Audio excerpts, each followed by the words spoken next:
Okay, so hi everybody. My name is Rex Arrasmith. I'm one of the founding directors of Cambridge Common Writers, and I'm here to introduce to you the newest Lesley mentorship track of comics and graphic novels. And the core faculty member is Sophie Goldstein. Say hi, Sophie. Hey. I'm going to read from her bio in on our website, cambridgecommonwriters.org. Sophie Goldstein is an award-winning graphic novelist, illustrator, and comics instructor living in Tulsa, Oklahoma, where she is a Tulsa Artist Fellow. Her work combines the gut punch of pulp science fiction and body horror with the seductive power of Art Nouveau and pristine design, exploring moral gray areas in black and white and challenging our cultural narrative of linear progression and techno-utopianism. Her most recent graphic novel, An Embarrassment of Witches, from Top Shelf Productions, is her second collaboration with Jean Jordan. I also want to point out that Sophie is in a lot of anthologies, you know, like, I don't know which ones, like Can I Pet Your Werewolf? Yeah, or Best American Comics. Right, and yeah, right. Best American Comics, New World Anthology of Sci-Fi and Fantasy, you know, Darwin Carmichael is Going to Hell. And there's a whole list of these anthologies. What do you think is do you think that's a good place to start in an anthology before you actually do a full-length piece?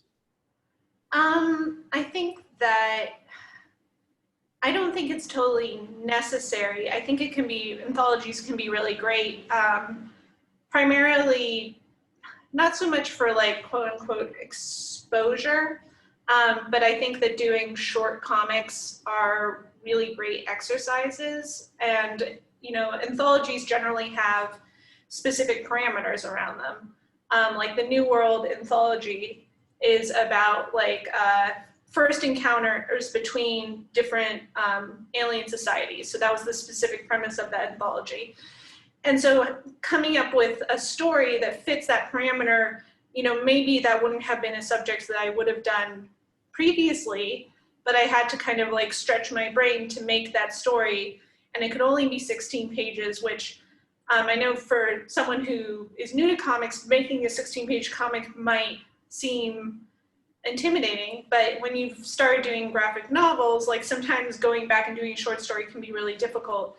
And I think that like the amount of experimentation you can do in a short comic for an anthology is much more so than like committing to something, a new style or to a new technique for an entire book. So it's a great place to like road test new storytelling techniques and stretch yourself.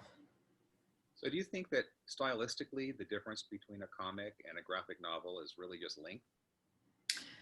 Yeah, graphic novel is kind of a marketing term more than something that like really has a specific meaning, because it's like, because comics are kind of like generally referred to the entire medium of comics, and then graphic novels are generally conceived as like one volume books.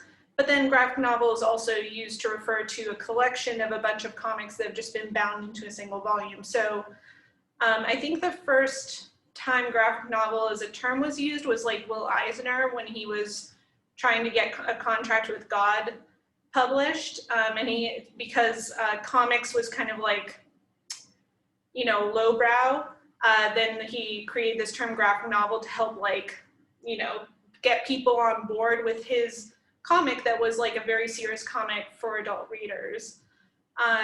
So I guess long story short, it's kind of meaningless. But depending on who you're talking to, it can be great to use the term graphic novel, because to people who aren't in comics, that might mean something different than saying comics, where they're like, oh, comics, that's like, you know, what kids read, but graphic novel, that's like serious adults. So you have to be thinking about like who you're talking to, really.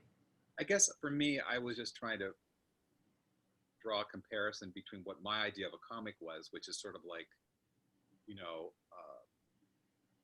an illustrated short story with thought bubbles, you know, of each person speaking. Whereas in graphic novels, a lot of times it's not. It's actually free form. It's like a you know, it's a drawing and then a tag. So I guess it looks different to me.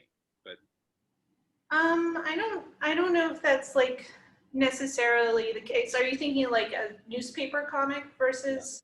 yes. Yeah, so I mean, newspaper comics tend to be within a really narrow stylistic range, just because like they're like very compressed.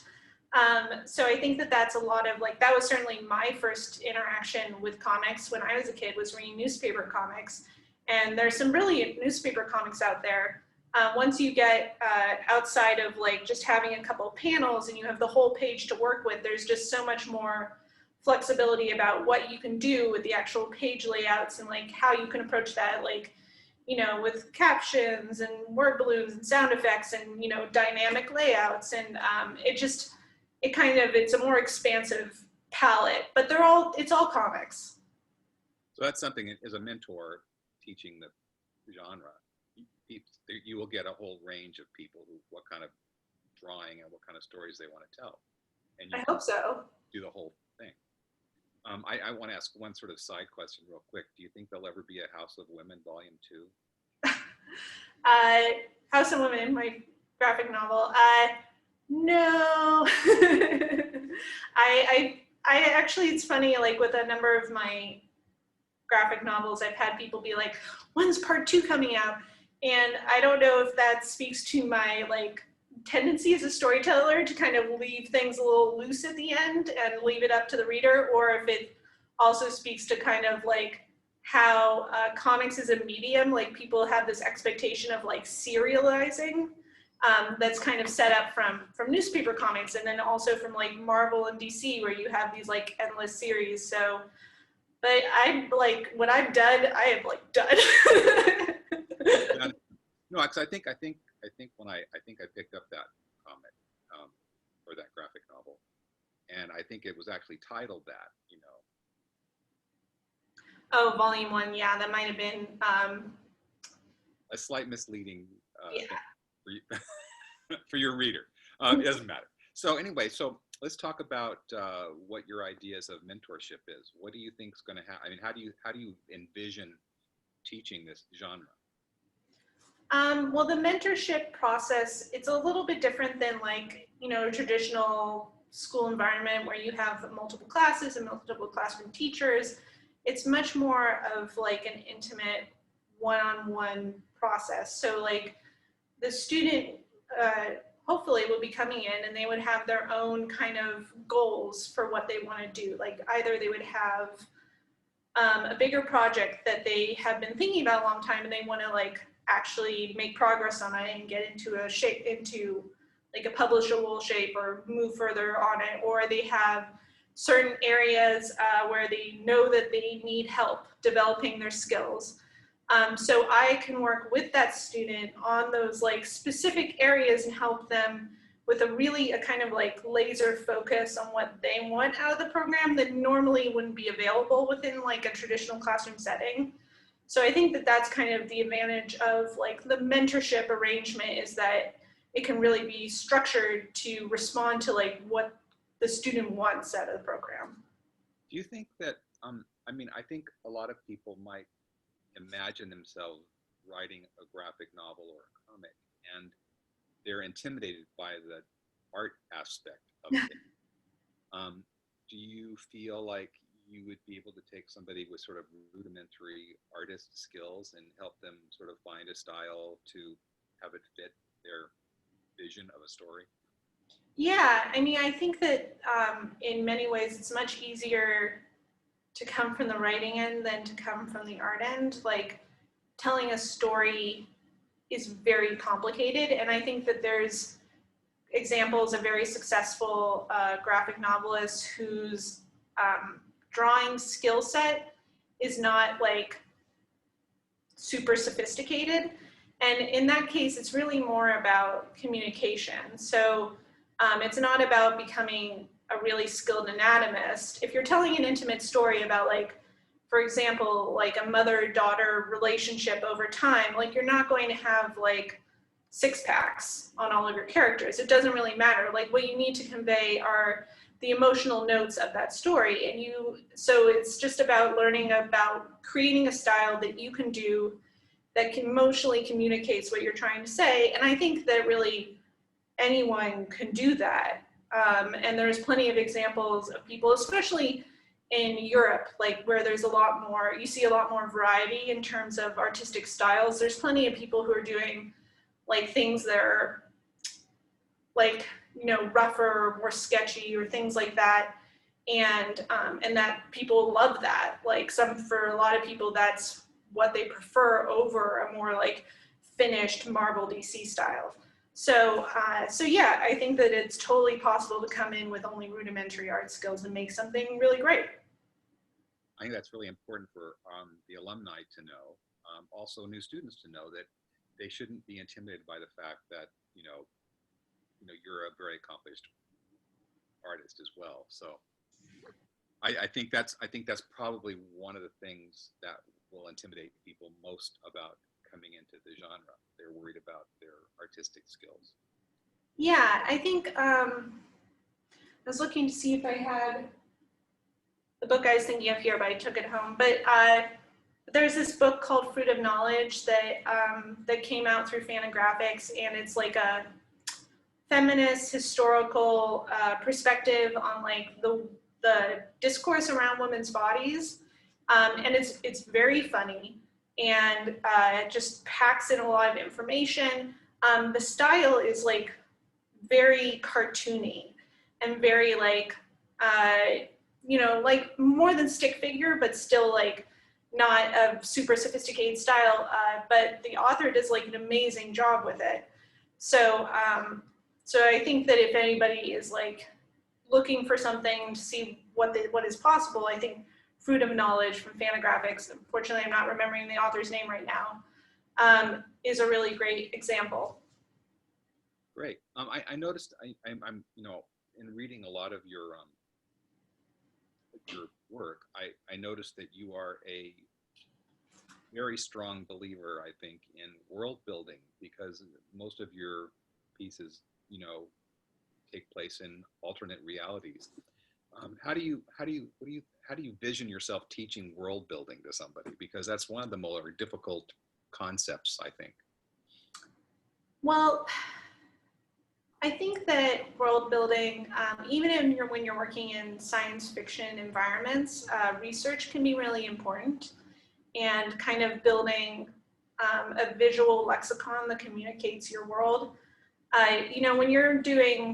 When you're doing comics as opposed to writing prose, you're literally doing a lot of showing, not as much telling. So like the way the world looks visually is incredibly important, and like there's an aspect to every panel and what's going on behind the characters that communicates, even when it's in the background. So just thinking about the ways that you can give the reader information about your world without having the characters have to say it or describe it, but you're just showing it, and reinforcing the reality of that world.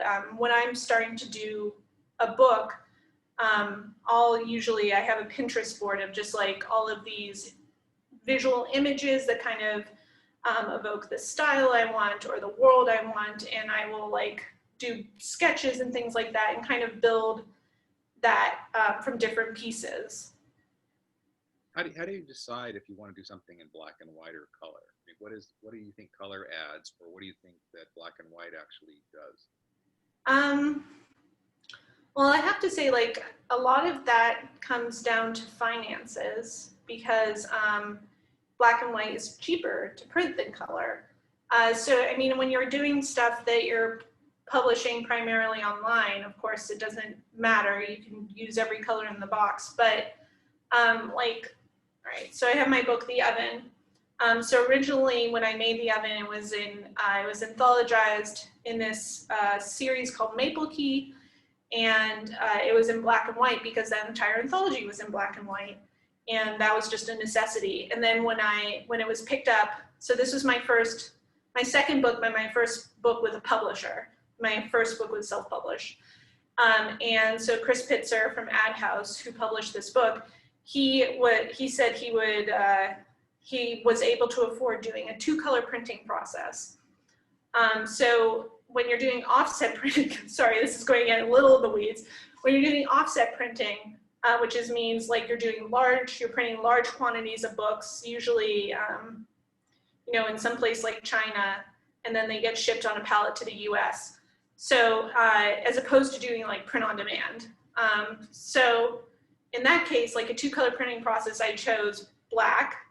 And then I chose my second color was this very vibrant orange. And then the entire palette for the book, as you can maybe see here, was different levels of combinations of those 2 colors.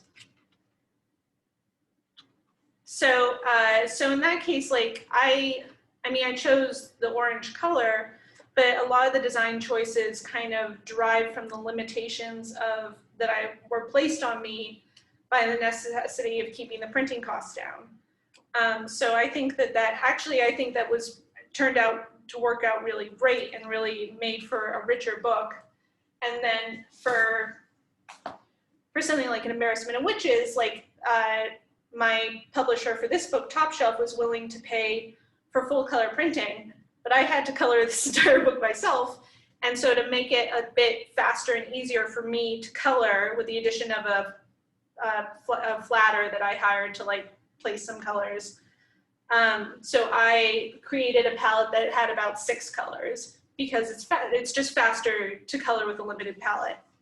But then also like a limited color palette is much more like designy than using a full color palette. And I also really like that effect. So I think it worked out in the end. I think it's a beautiful book. I highly recommend people should probably read that. It's also a really good world building book too, because you sort of, you put that whole story in a world that's familiar but not familiar, and it's makes the story move a lot faster, I think, when you don't know where you are in time and place. Yeah, and just one more thing about like color in black and white. So my House of Women, my second published book from Fantagraphics, so that book is in black and white, and the decision to have it be in black and white was more reflective of the style that I wanted to evoke, because I wanted to do in this Art Nouveau style. And so initially when I was looking at inspiration for it, I was looking at a lot of like Aubrey Beardsley and people who were doing print illustrations in the late 1800s, early 1910s. And so like those were in black and white. And so I was really trying to evoke that period. So that's why I did in black and white. So I think that there's no one rubric to decide what your palette should be for a book, but it's definitely not a scale of like black and white bad, all colors good. Well, I think the 2 books you just mentioned, well, you mentioned 3, but 2 of the books that you mentioned that are mainly black and white or one color. I mean, The Oven is sort of a dystopian piece, and I think the color is perfect for what it is, because it sort of evokes that world of dystopia. And the House of Women, it's just that your artistic style is much simpler as well, it seems like, in that one. I mean, your drawing style was much simpler too, in sort of an Art Nouveau way. I mean, I think your decorations are Art Nouveau, but I mean, your character drawings are much, are less, it seems like they're simpler. Well, I think that having like a clean graphic look to it was definitely a part of it. So there's a degree of like simplification and also like geometrical designs and things that makes it look that way. And then also like integrating some, flat patterns in a way, like, normally if you're wearing a shirt, like the pattern like moves with your garment, but I made a choice in the book, like when there were patterns, that they were just laid flat on the page, and that has like a more graphic effect. So there were definitely things like that. And a lot of the vegetation was very like hyper designy and things like that. So it was fun to play around with shapes in that way. That was I really enjoyed drawing that book. Do you think, I know that, you mentioned Aubrey Beardsley, and I don't know that a lot of people are familiar with who that is. Do you imagine that as a mentor, you would be sort of drawing upon, a lot of periods of great drawing, art? Well, yeah, I think so. I mean, I think that probably a lot of the stuff that I would direct people to would depend on their interests and what they want to achieve. But it's important, I think, to draw not just from cartoonists, but from fine illustrators or like contemporaries or just all different kinds of mediums, because, like I think a lot of people come into comics, maybe not people who are going to be watching this video, but a lot of cartoonists I met, they grew up reading comics, they come into comics and they've only read comics. And so when they start making comics, it kind of like looks like things you've seen before because all of their intake has been comics. So I think it's really important as an artist to kind of diversify, and like when you bring in something that is not from comics, like for example, Aubrey Beardsley is an Art Nouveau illustrator from the 1910s. And then before that, and he was influenced, that whole Art Nouveau movement was influenced by Japanese printmaking. So when you bring those things into your comic, it's going to give it some new vitality and originality that one maybe wasn't available before, or isn't as prevalent as like, the whatever design is like popular at the moment. So yeah, I do think that it would be important to direct people to like a diverse amount of like input, because I'm sure that you've experienced this as a writer, but I think like to be a good writer, you have to be a good reader, and that's as important with comics as it is with prose or with poetry. You need to absorb.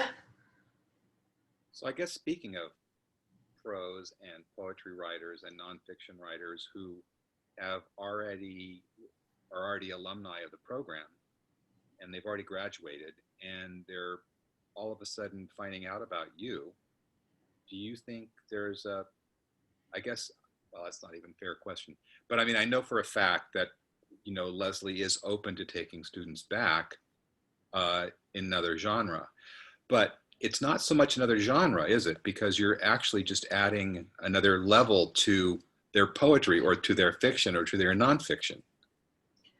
Yeah, I mean, I think that there's a root to all of these things, that they all flow from a certain point. Like they're all communication and they're all storytelling, and it's not like there's the medium and then there's the message. So it's just a different way of like communicating your message. Only instead of making it a poem or making it a story, you're communicating it through the medium of comics. And I think that there are certain advantages to comics. I think comics living in this like liminal space between text and image gives it a lot of power and a lot of resonance, and there's a lot of things that you can do with it. And if someone's drawn to that, if they're drawn to like visuals, and they always felt like, I love writing poetry, but I also really love photography. If only these two things could live together. It's like, well, they can. Like, and you don't even have to like, there's a whole history in Italy of, I'm not going to remember the term right now, but but photo comics, where, instead of having drawn figures, people like, they have actors who pose and then they just take the photo and edit it into a page and they add word balloons. Like there's so many things that you can do that are comics. There was a web comic, it might still be running, I would be surprised because this is like from 10 years ago. But there was a web comic, it's called Supermerc, Highmark.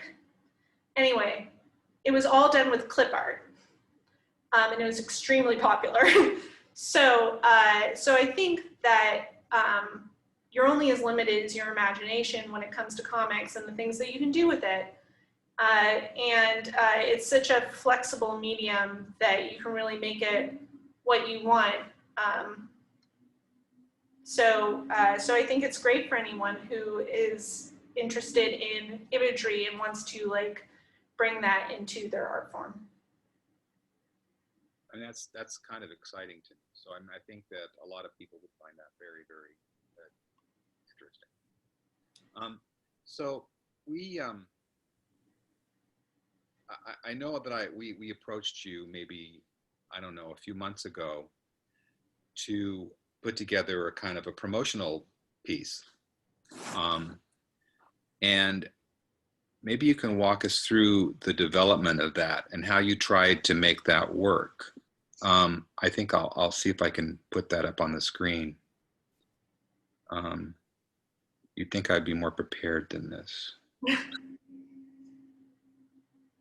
I wasn't sure I was going to do it this way.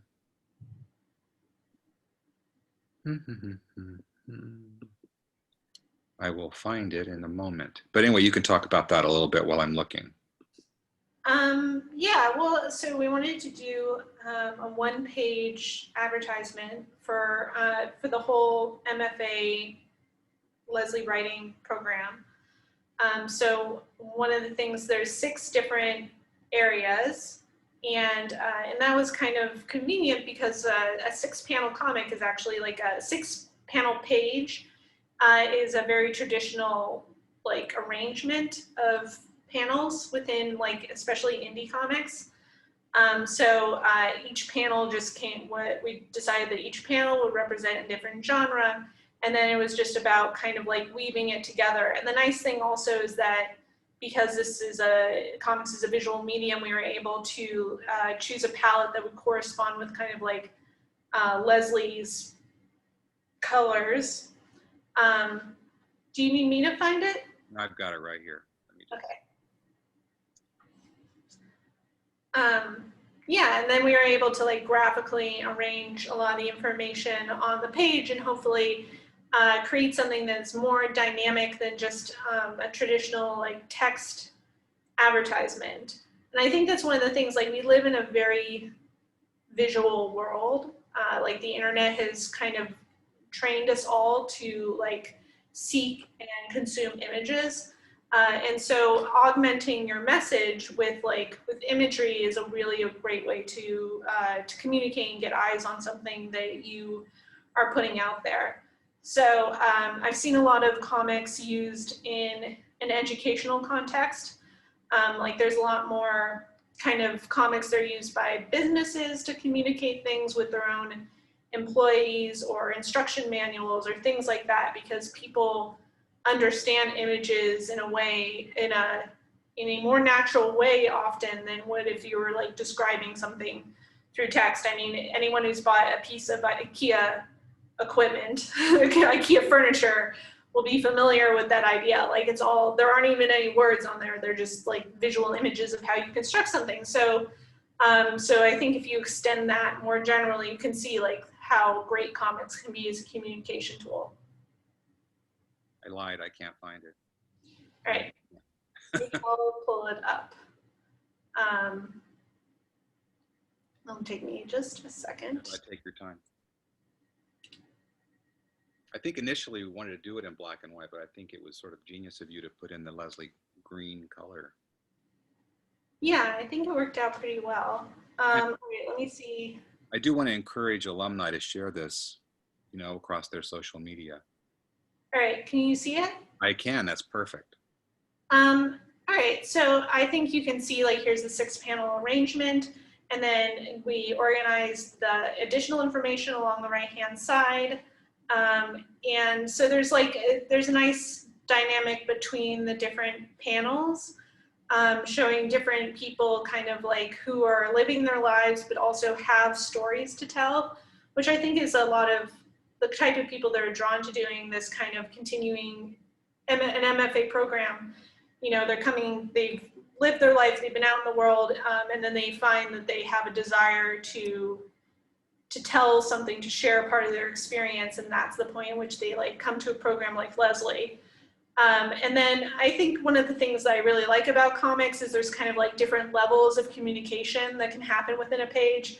So I have like myself as a character in the final panel, like doing a turn towards the reader. So I think there's a fun level of like meta information that's going on there, and comics are really great in that way. Like you can have multiple levels of communication happening within a single page of comics because you have what's happening within the panels. You can have like captions. You can also have like things that are happening outside the panels that add information or commentary to what's inside the panels. So there's really quite a lot of grammatical possibilities within the language of comics that maybe someone who's only like loosely familiar with comics would not know about. But if you were in our program, you would learn all about it.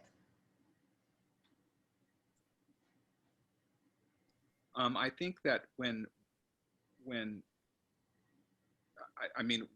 I decided to come back to the program and study a different genre, this was not available to me. I'm not sure that I wouldn't have wanted to do this instead. Only because I think that most storytelling is visual anyway. You know, it's all, you know, you're putting the pictures in your head instead of putting the pictures on the page. I think the difference is the compression of dialogue. So because the picture tells 1,000 words, whereas you know, you don't need to do the 1,000 words. You can just do the picture. Yeah, I think that there's that can be really, there can be a lot to that. I've actually been this past year has kind of thrown everyone through a loop. And so I've had a lot more time than I thought I would, because I thought I would be on a book tour, and I'm not. Surprise.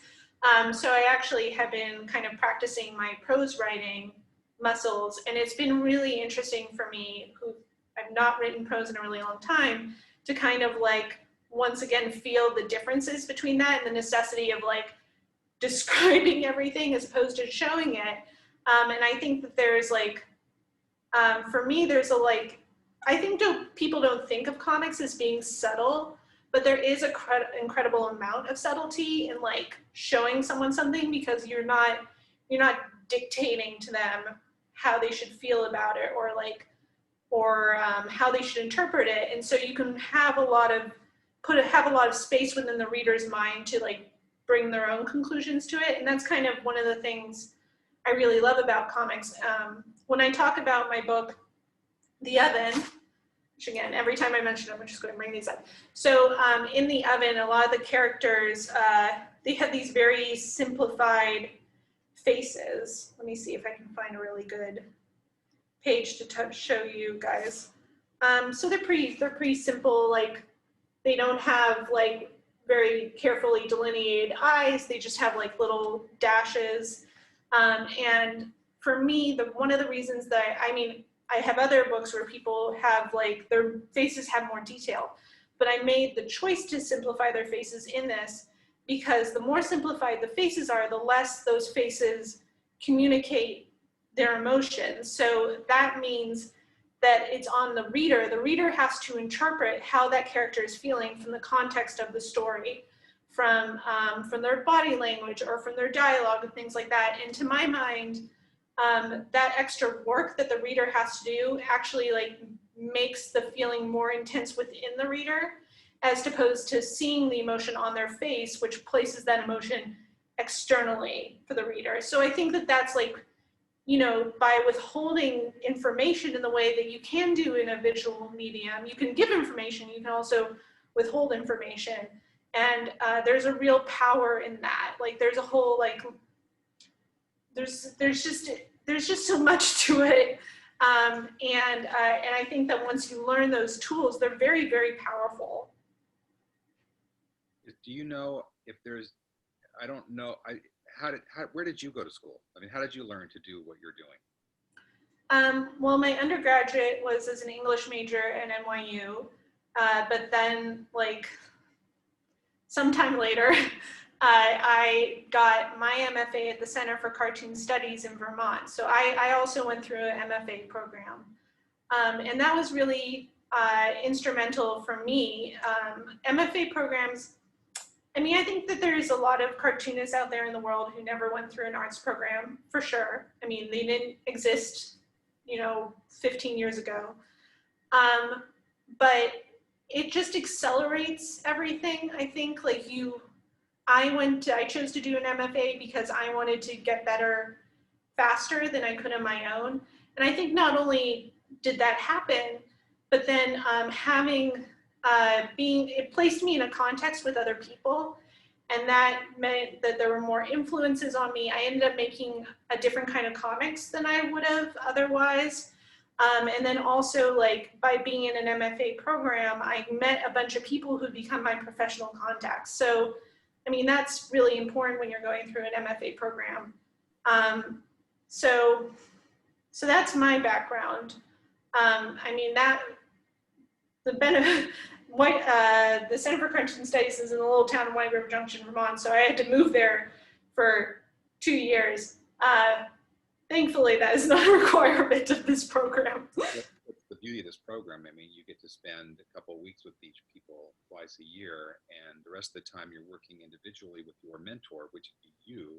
And I think that you get a lot more individualized attention in our program than you would in a more traditional live-in program. Yeah, I think that there's different benefits to each program, and I think that Lesley program seems to be really well suited to people who are maybe further along in their life, both they might have professional obligations outside of their art, but also perhaps they've been doing art on their own for a while, and so they already have ideas about what they want to do, and they want to develop those ideas further. And I think Lesley is a really great home for those kinds of people, as opposed to a program where, you don't have a lot of input or flexibility about what you're learning and how it is structured and those sorts of things. So, I mean, yeah, I think that, it kind of depends on the kind of student you are, but there are a lot of, I mean, I was 27 when I got my MFA, and I know that there are Lesley students who are older than that who are coming in, so I think it's a really great home for people like that. I think that a lot of alumni will be interested in your program, in the program, because I think a lot of them first of all, they miss the program and they miss being involved in a program. But I also think that this is something new that was not available to them when they were coming through the program the first time. And it's available to them now if they want to come back. And I guess I'm wondering, do you think, I'm trying to think, when you market a comic or you market a graphic novel, it's the same sort of traditional marketing as any other thing, right? I mean, you've got to submit it to, I guess there are publishers who publish nothing but graphic novels. Yeah, I mean, that's what Ad House and Fantagraphics are publishers that only publish comics. Top Shelf is also a graphic novels publisher. They're distributed by IDW, and they kind of fall under that. IDW is also a large comics thing. There are imprints that are at larger houses. Random House has an imprint, and Abrams has an imprint, and so those places are housed within larger organizations. So generally, and Scholastic publishes comics. So I haven't published a prose book or poetry, so I don't really know that much about marketing those particular forms.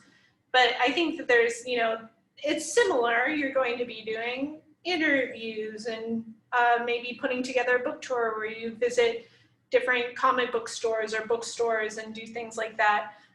Comics, one of my favorite things about comics as a medium are that we have comic book conventions.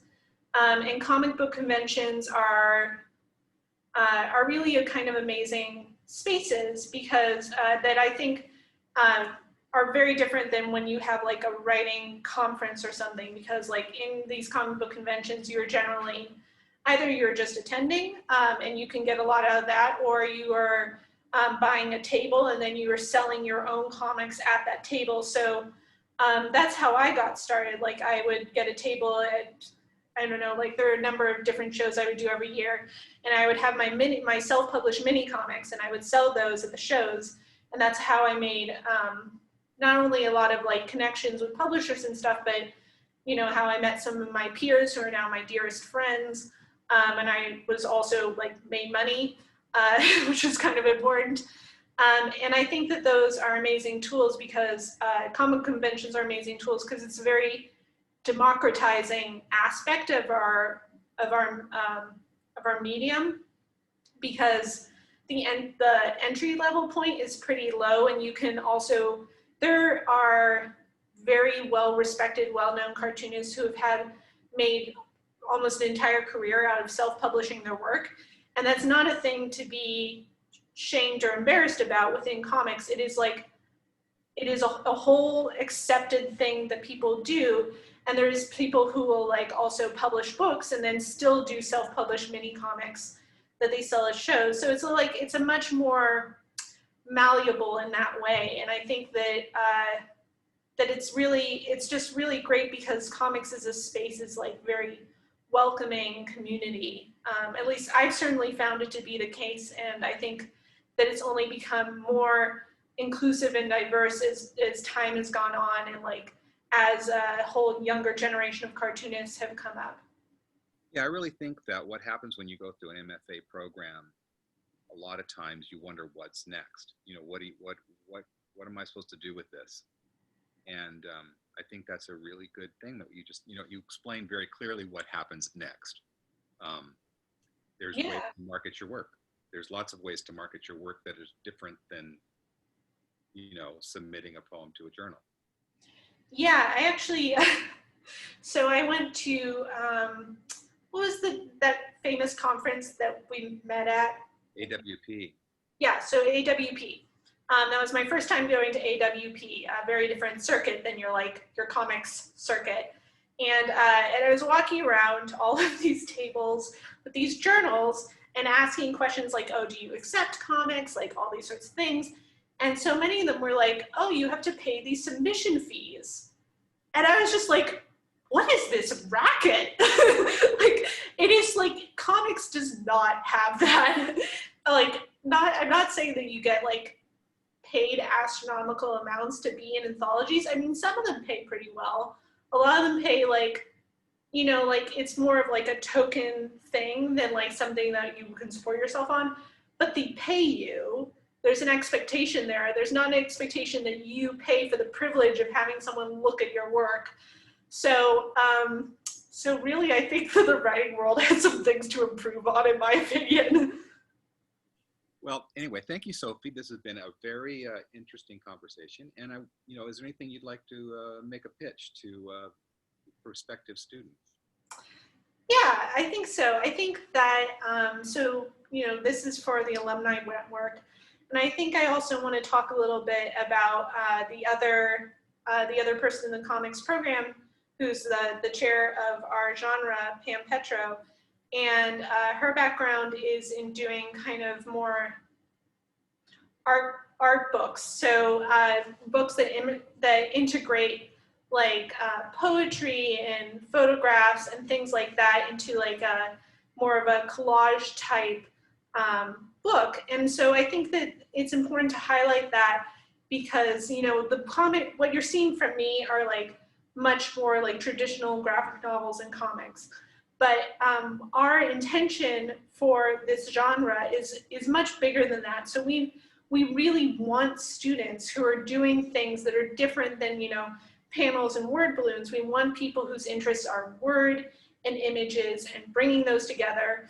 or even like just like sequencing images in a way that is storytelling. Like there's just, it's so much broader and more flexible than what you think of when you look at a newspaper comic. So if you have any interest in like combining these things and thinking about like, how do I tell, how, like if you were like, how can I create a poem with images, that's, you could do that. That would be comics. So just, I hope that you, if that's exciting to you or interesting to you, that you will reach out to us. All right. Well, thank you so much, Sophie, and I hope we can do this again sometime. Thank you for having me.